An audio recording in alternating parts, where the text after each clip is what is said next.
pemerintah memutuskan total tambahan belanja dan pembiayaan APBN tahun 2020 untuk penanganan COVID-19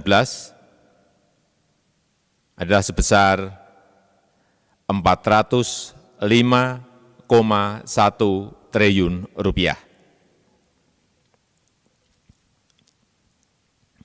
Total anggaran tersebut akan dialokasikan Rp75 triliun untuk belanja bidang kesehatan,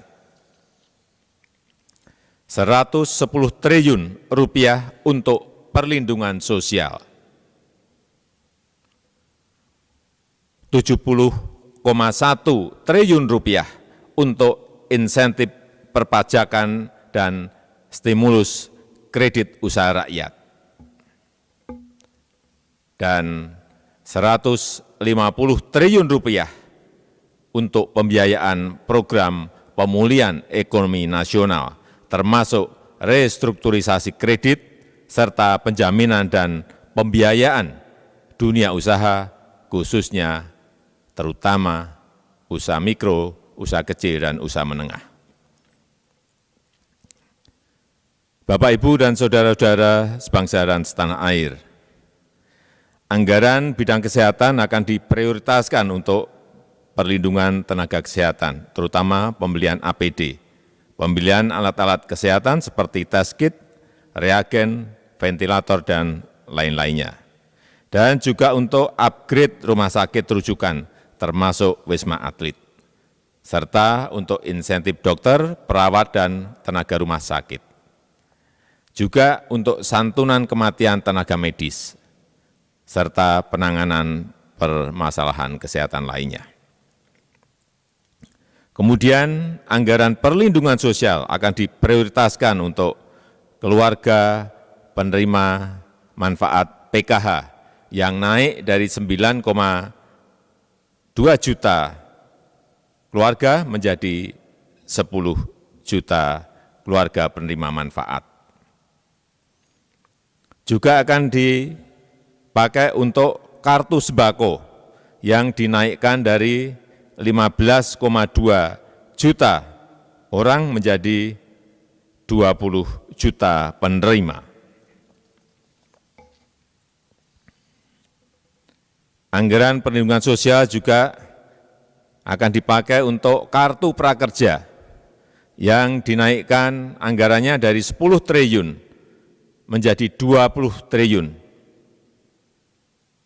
untuk bisa mengcover sekitar 5,6 juta orang yang terkena PHK, pekerja informal, pelaku usaha mikro dan kecil.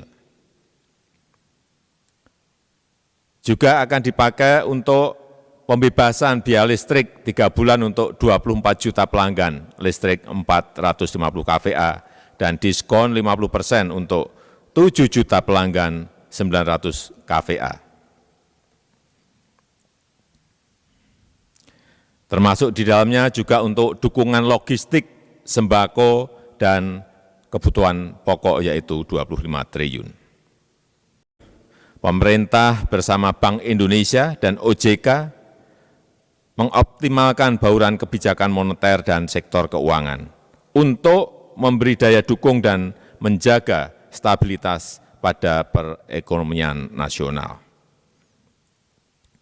Bank Indonesia telah mengeluarkan kebijakan stimulus moneter melalui kebijakan intensitas triple intervention, kemudian menurunkan rasio giro wajib minimum valuta asing bank umum konvensional,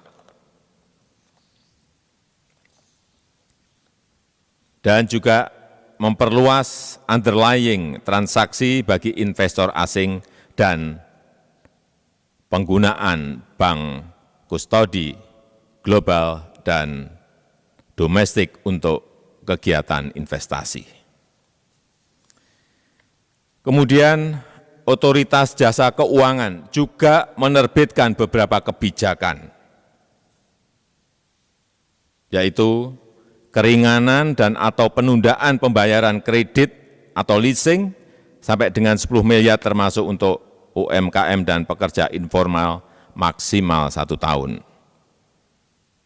Serta memberikan keringanan dan atau penundaan pembayaran kredit atau leasing tanpa batasan plafon sesuai dengan kemampuan bayar debitur dan disepakati dengan bank atau lembaga leasing.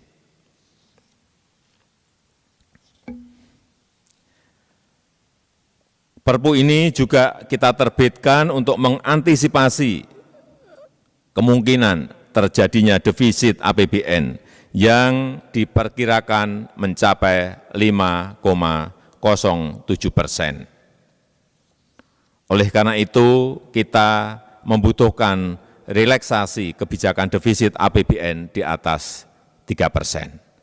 Namun, relaksasi defisit ini hanya untuk 3 tahun, yaitu tahun 2020, tahun 2021, dan tahun 2022. Setelah itu, kita akan kembali ke disiplin fiskal maksimal defisit 3% mulai tahun 2023.